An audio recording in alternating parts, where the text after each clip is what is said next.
How are you guys doing? I'm James Sims. Today is Saturday, November 6th, 2021, and for this episode of The Elite, I'm going to review the Elite matchups and performances from yesterday, Friday, November 5th, 2021. And first, before I get in, I'm just going to take a quick snapshot of where we are in the calendar year. As the football seasons are underway, the college football season is getting closer to its end as the NBA season just got started. And of course, there's a lot of international soccer underway as towards the end of the calendar year. That means we're getting towards the halfway point in the soccer season. But first, without further ado, I'm going to start in the NBA. Starting off in Detroit, the Detroit Pistons hosted the Brooklyn Nets. The Nets would end up beating the Pistons 96-90. They won this game by 6 points, and the big difference would be the third quarter where they outscored the Detroit Pistons by 16. Looking at the Pistons on the losing end, they were led in scoring by their rookie starting point guard, the number 1 overall pick from the 2021 NBA draft, Cade Cunningham. He finished with 17 points in 30 minutes as he shot 6 for 17 from the field and a perfect 2 for 2 from the foul line. Looking at the Brooklyn Nets, they were led in scoring by their goated starting power forward, Kevin Durant. He finished with 29 points, 10 rebounds, and 5 assists in 37 minutes. He shot 12 for 27 from the field, 2 for 6 from 3, and 3 for 4 from the foul line. Their elite starting power forward, Blake Griffin out of Oklahoma, would finish with 13 points and 5 rebounds, as well as 6 personal fouls in 27 minutes, as he shot 5 for 8 from the field and a perfect 2 for 2 from the foul line before he got fouled out. Their elite starting shooting guard, James Harden out of Arizona State, would finish with 13 points, 10 rebounds, 10 assists, and 2 steals, alongside 9 turnovers in 36 minutes. Harden shot 3 for 10 from the field, 3 for 5 from 3, and a perfect 4 for 4 from the foul line. With this win, the Brooklyn Nets are 6-3. With this loss, the Detroit Pistons are now 1-8 at this point in the season. Taking a look at what's going on in Orlando, the Magic hosted the San Antonio Spurs. The Spurs would beat the Magic 102-89 by 13 points. The Spurs outscored the Magic by 13 points in the first half, as the second half was pretty even. Looking at how the Magic fared, they were led in scoring by their starting point guard out of UNC. Cole Anthony finished with 21 points, 9 rebounds, 6 assists, and 2 steals, alongside 5 turnovers in 35 minutes. He shot 8 for 18 from the field, and he made his only free throw attempt for the Magic on the night. Looking at the Spurs, they were led in scoring by their starting small forward out of Kentucky and their starting point guard out of Washington. Kelden Johnson finished with 20 points and 9 rebounds in 33 minutes as he shot 8 for 15 from the field and 4 for 5 from the foul line. DeJounte Murray would finish with 20 points, 11 rebounds, 7 assists, 3 steals as well in 36 minutes as he shot 9 for 16 from the field. He made one of his 2 3-point attempts, and he made his only free throw attempt of the night. With this win, the San Antonio Spurs are 3-6. With this loss, the Orlando Magic are 2-8, and they still have yet to win a game at home. Taking a look at what's going on in our nation's capital, the Washington Wizards hosted the Memphis Grizzlies. The Wizards would beat the Grizzlies 115-87 by 28 points after the Wizards outscored the Grizzlies by 15 points in the first half, as well as outscoring them by 13 in the first half. Looking at how the Grizzlies fared on the losing end, they were led in scoring by their starting power forward out of Michigan State, Jaren Jackson Jr. He finished with 13 points, 9 rebounds, and 2 blocks in 25 minutes as he shot 4 for 14 from the field and a perfect 4 for 4 from the foul line. Their elite starting point guard, Ja Morant, would finish with 11 points, 6 rebounds, and 4 assists in 29 minutes as he shot 4 for 17 from the field and 3 for 4 from the foul line. Looking at the Wizards, they were led in scoring by their elite starting shooting guard, or at least their starters were led in scoring by Bradley Beal, as he had 17 points, 3 rebounds, 7 assists, and 5 turnovers in 27 minutes. He shot 7 for 12 from the field and a perfect 3 for 3 from the foul line. Their leading scorer total came off the bench as their center, former Sixth Man of the Year, Montrezl Harrell, finished with 18 points and 8 rebounds in 25 minutes. He shot 9 for 11 from the field on the night.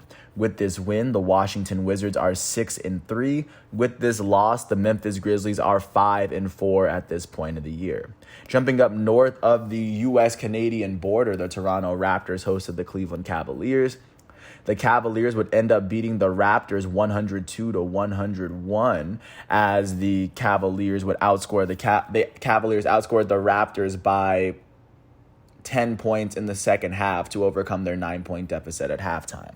Looking at the Raptors, they were led in scoring by their starting small forward, OG Anunoby. Anunoby finished with 23 points, 6 rebounds, and 5 assists in 37 minutes. He would go on to shoot 10 for 21 from the field on the night. Looking at the Cleveland Cavaliers, they were led in scoring by their starting point guard, Darius Garland. He finished with 21 points and 8 assists in 36 minutes. Garland shot 8 for 12 from the field, 2 for 3 from 3, and he shot a perfect 3 for 3 from the foul line. With this win, the Cleveland Cavaliers and the Toronto Raptors are both sitting at 6-4 as the Raptors picked up this loss. Jumping out to Milwaukee, the reigning NBA champs hosted the New York Knicks. The Knicks would end up beating the Bucks to put the Bucks below 500. The Knicks won this game 113-98 as they outscored the Bucks by 22 points in the second half to overcome their 7-point deficit. Looking at the Bucks, they were led in scoring by their reigning NBA Finals MVP, Giannis Antetokounmpo. Their elite power forward finished with 25 points, 7 rebounds, and 4 assists alongside 2 steals in 31 minutes. He shot 7 for 17 from the field, 2 for 7 from 3, and he shot 9 for 11 from the foul line. Their starting shooting guard out of Duke, Grayson Allen, would finish with 22 points and 5 rebounds in 31 minutes. He shot 8 for 12 from the field and 6 for 9 from 3. Looking at the Knicks, they were led in scoring by their starting power forward out of Kentucky. Julius Randle finished with 32 points, 12 rebounds, and 2 blocks in 33 minutes as he shot 11 for 22 from the field and 7 for 10 from the foul line. Their starting shooting guard out of Duke, RJ Barrett, would finish with 20 points and 7 rebounds in 39 minutes as he shot 8 for 21 from the field and made both of his free throw attempts. Their point guard off the bench, former MVP Derrick Rose, finished with 23 points, 8 rebounds, and a couple of steals in 30 minutes as he shot 10 for 18 from the field and made his only free throw of the night. And then the Knicks' elite starting point guard, Kemba Walker, would finish with 5 points, a rebound, and an assist in 15 minutes as he shot 2 for 8 from the field. And he went 1 for 5 from 3. With this win, the New York Knicks are 6-3, and with this loss, the defending champs Milwaukee Bucks are now 4-5 on the year. Jumping up north to jumping up one state over to Minneapolis, the Minnesota Timberwolves hosted the Los Angeles Clippers. The Clippers would beat the Timberwolves 104-84. They won this game by 20 points after they outscored the Timberwolves by 13 in the third and by 17 in the fourth by a combined 30 points in the second half. Looking at the Timberwolves, they were led in scoring by their elite starting center, Karl Anthony Towns. He finished with 20 points and 8 rebounds alongside 6 turnovers and 5 fouls in 32 minutes. Karl Anthony Towns shot 7 for 11 from the field, 3 for 5 from 3, and he made all 3 of his free throw attempts on the night. Looking at the Clippers, their leading scorer was their elite starting shooting guard, Paul George. He finished with 21 points, 10 rebounds, 6 assists, 3 steals, and 6 turnovers in 38 minutes. Paul George shot 4 for 20 from the field, and he shot 13 for 14 from the foul line. Their starting point guard, Reggie Jackson, finished with 20 points in 37 minutes as he shot 8 for 16 from the field, and he made both of his free throw attempts. With this win, the Los Angeles Clippers are 4-4. With this loss, the Minnesota Timberwolves are 3-5 at this point in the season. Jumping up to San Francisco, the Golden State Warriors hosted the New Orleans Pelicans. The Warriors coming into this game with 1 loss, and the Pelicans coming into this game with 1 win. Of course, the outcome was pretty predictable. The Warriors beat the Pelicans 126-85 by 41 points. The Warriors outscored the Pelicans by 18 points in the third and by 19 in the fourth. That's a combined 37 points. Looking at how the Pelicans fared in this matchup, they were led in scoring by their starting center, Jonas Valanciunas. Valanciunas finished with 20 points and 15 rebounds in 31 minutes. He shot 8 for 15 from the field. He made his only 3-point attempt of the day, and he went 3 for 4 from the foul line. And then on the Golden State Warriors, their leading scorer was their starting shooting guard, Jordan Poole. He finished with 26 points in 28 minutes. He shot 10 for 15 from the field and 6 for 9 from 3. Their goated starting point guard, Stephen Curry, finished with 19 points, 3 rebounds, and 6 assists alongside 2 blocks in 30 minutes. Stephen Curry shot 5 for 16 from the field. All of his made attempts came from beyond the three-point line. He was 5 for 13 from 3, and he made all 4 of his free throw attempts on the day. With this win, the Golden State Warriors are 7-1, and with this loss, the New Orleans Pelicans are 1-9 at this point in the season, as they only have 1 win on their season. Jumping out to Portland, one state north, the Portland Trailblazers hosted the Indiana Pacers, and the Trailblazers would beat the Pacers 110-106, as the Pacers still look for their first win on the road. Coming into the fourth quarter, the Pacers were up by 1, but the Blazers outscored them by 5 points in the fourth quarter to get this win. Looking at the Pacers on the losing end, they were led in scoring by their starting point guard, TJ McConnell. McConnell finished with 19 points and 7 rebounds alongside 2 steals in 33 minutes. He shot 8 for 13 from the field and 3 for 4 from 3. The Portland Trailblazers were led by their starting shooting guard, CJ McCollum. He finished with 27 points, 5 rebounds, and 6 assists in 41 minutes.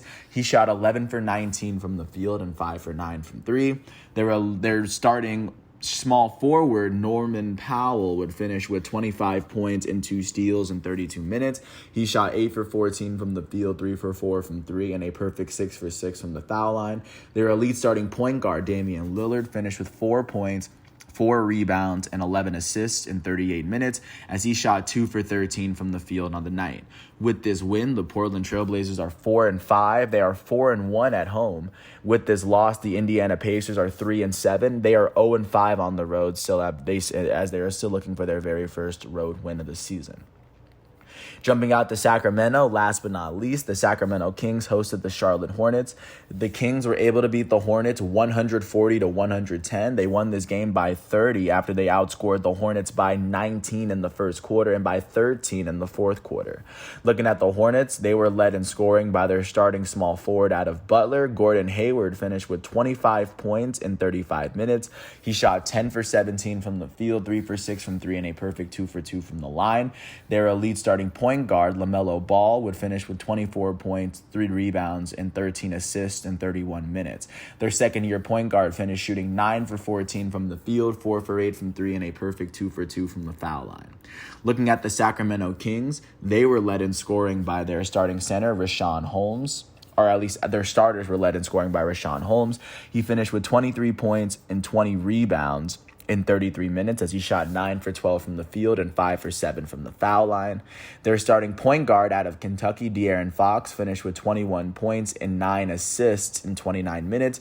He shot 7 for 15 from the field and a perfect 7 for 7 from the foul line. And then off the bench, the leading scorer for the Sacramento Kings and for all players was Buddy Hield, their shooting guard out of Oklahoma. He finished with 26 points in 30 minutes, as he shot 9 for 18 from the field, and he shot 8 for 17 from the three-point line. He was 1 for 1 from within 3.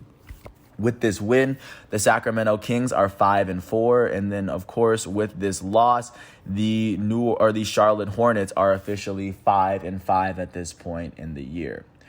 Taking a look at what's going on with soccer, the only big match that took place was Southampton beating Aston Villa. But with that said, that's everything that's going on for today. And once all of today's exhibitions and matchups are completed, I will come back tomorrow on Sunday, November 7th, for another episode of The Elite. So until then, thanks for listening to this piece. I hope all is well, and I'll catch you with another episode tomorrow. Peace out.